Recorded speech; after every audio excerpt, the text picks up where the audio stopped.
السلام علیکم دوستو، کیسے ہو؟ خیریت ہے؟ ٹھیک ہے۔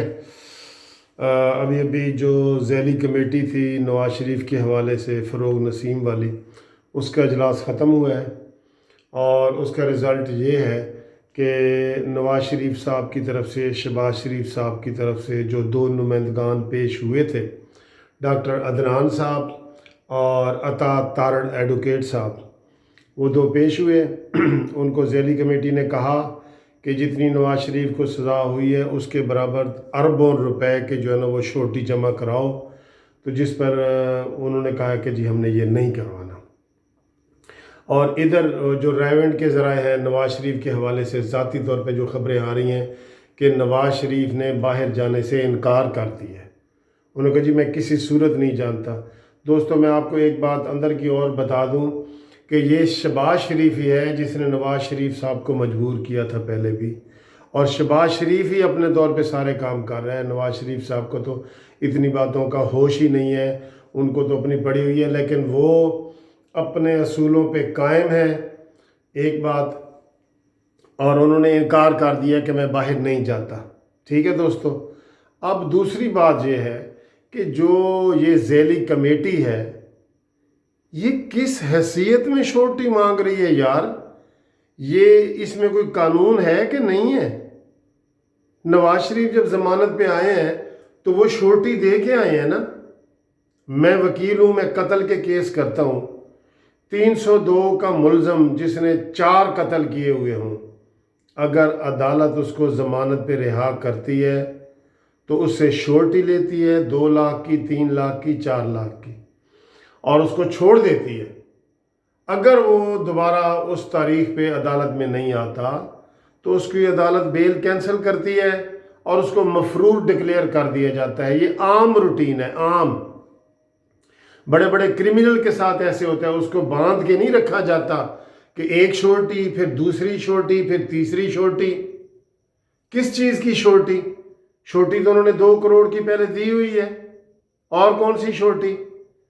کبھی آج تک کبھی میں نے بھی ECL سے بڑے بندے نکلوائے ہیں ہائی کورٹ میں اور سپریم کورٹ میں کیس کر کے، کبھی آج تک ایسے نہیں ہوا کہ جی شورٹی دو اور یہ کرو اور وہ کرو۔ وہ علاج کے لیے ان کی ضمانت ہوئی ہے، علاج کے لیے ہوئی ہے، یہ ذہن میں رکھو، میرٹ پہ نہیں ہوئی، علاج پہ ان کی ضمانت ہوئی ہے۔ وہ علاج بھی نہ کروائیں، اور یہ وزیر اعظم خود، جس کی بات کا کوئی دوستو اعتبار نہیں ہے، یقین کرو، یہ مان لو وہ بالکل ناقابل اعتبار شخص ہے۔ صرف وہ تقریروں والی سرکار ہے، یہ تقریروں والی سرکار۔ جس طرح کشمیر کے مسئلے پہ کچھ نہیں ہوا، جس طرح اس کے ہر یو ٹرن دکھا کے ہم اتنے ہو رہے ہوتے ہیں کہ یار ایسا بندہ اس سیٹ پہ آ کیسے گیا ہے، جو قرضہ لوں گا تو خودکشی کر لوں گا، یہ ایسی باتیں کر کے، لوگوں کو چکنی چپڑی باتیں کر کے، نعرے لگا کے یہ اوپر آیا ہے۔ اس نے خود کہا ہے کہ وزیر اعظم نے کہ میں نے تصدیق کر لی ہے کہ نواز شریف واقعی بیمار ہے، اس کی جان کو خطرہ ہے، اس کو علاج کے لیے جانا چاہیے۔ پھر میڈیا میں کوئی بات آتی ہے تو پھر جو ہے نا وہ مکر گیا ہے، اور میڈیا کے بھی پتہ ہے کہ 3 صحافی ہیں جنہوں نے عمران خان کے کان بھرے ہیں کہ اگر نواز شریف چلا گیا تو سب تم کو تانے دے گے کہ بھئی این آر او ہے، تو حکومت نے پھر یو ٹرن لے لیا۔ اس مسئلے پہ تو حکومت یو ٹرن سے گھوم رہی ہے، صبح دوپہر شام گھوم رہی ہے۔ ان کے وزیروں کے بیانات دیکھ لیں، آج کی کابینہ کے ان کے دیکھ لیں۔ آج کی کابینہ میں جو اجلاس ہوا ہے اس میں کہا گیا ہے کہ کابینہ کی اکثریت نے کہا ہے کہ نواز شریف باہر نہ جائے، لیکن عمران خان نے کہا ہے باہر جائے۔ دوستو، میں آپ کو یہ بتا رہا ہوں، یہ عمران خان کے گلے میں یہ کیس پڑے گا، گلے میں، اور عمران خان اپنی جان نہیں بچا سکے گا اس وجہ سے۔ ہر 2 صورتوں میں اگر یہاں پہ نواز شریف کو کچھ ہوتا ہے تو کیا نواز شریف کے جو کارکنان ہیں وہ خاموش رہیں گے؟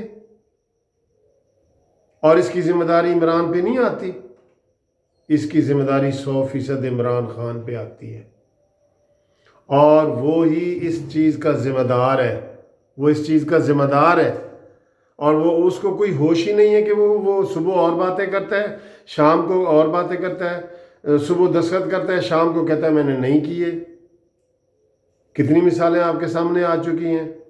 ایک بندہ ہوتا ہے، نار بندہ ہوتا ہے، وہ ایک جگہ پہ کھڑا ہوتا ہے، مستحکم ہوتا ہے، اس کے اوپر اپنی زبان پہ قابو رکھتا ہے۔ یہ تو یو ٹرن کو کہتا ہے یہ آرٹ ہے، جھوٹ کو کہتا ہے یہ آرٹ ہے، اور بات یہ مدینہ کی ریاست کی کرتا ہے۔ نواز شریف نے جانے سے انکار کر دیا۔ دوستوں میں بتا رہا ہوں، اور میں آپ کو یہ بتا رہا ہوں کہ اگر نواز شریف کو کچھ ہوا تو عمران خان نہیں بچے گا۔ یہ کوئی قانون نہیں ہے، کسی آج تک کوئی قانون نہیں ہے۔ عمران خان کو اپنی باتیں یاد نہیں آتی۔ 1 گھنٹے میں زلفی بخاری کا نام ECL سے کیسے نکلا سب کو پتہ ہے۔ ایئرپورٹ پہ ہی عمران خان نے فون کیا کہ میں جہاز میں بیٹھا ہوں اور اس کا نام، اس کو میں نے ساتھ لے کے جانا ہے، اس لڑکے کو میں نے ساتھ لے کے جانا ہے، اس کا نام ECL سے نکالو، اور انہوں نے ECL میں 1 گھنٹے کے بعد نام نکال دیا زلفی بخاری کا۔ تو اپنے لیے اور قانون ہے، یہ خود ہی کہتے ہیں غریبوں کے لیے اور ہو، مسکینوں کے لیے اور ہو۔ یہ کس طرح کا انصاف ہے؟ تو جناب ہم بھی یہی کہیں گے نواز شریف صاحب کو کہ کسی شرط پہ نہ جائیں، عزت کے ساتھ جئیں اور عزت کے ساتھ مرنے۔ بالکل ان سے بھیک نہیں مانگنی، یہ خود ہی آپ سے بھیک مانگیں گے، NRO کی بھیک مانگیں گے، اور خود آپ کو پروٹوکول کے ساتھ جہاز میں بٹھا کے آئے گا یہ عمران خان۔ یہ اتنا ڈرپوک انسان ہے، جب اسے پتہ چلے گا نا کہ میرے سر پہ آ گئی ہے، تو جیسے اپنے گھر سے یہ بھاگا تھا اپنی بہنوں کو اکیلا چھوڑ کے، یہ اسی طرح نواز شریف کو خود جہاز میں بٹھا کے آئے گا۔ یہ اتنا دلیر نہیں ہے۔ اتنا دلیر ہوتا نا تو مودی کو ایک دھمکی دے دیتا کشمیریوں کے حوالے سے۔ 100 دنوں سے کرفیو پہ پڑے ہیں، وہ ایک دھمکی کبھی دی ہے اس نے؟ اور مودی تو اس کا شکریہ ادا کر رہا ہے، اس کی کون سی پالیسی کو اپنا ہے۔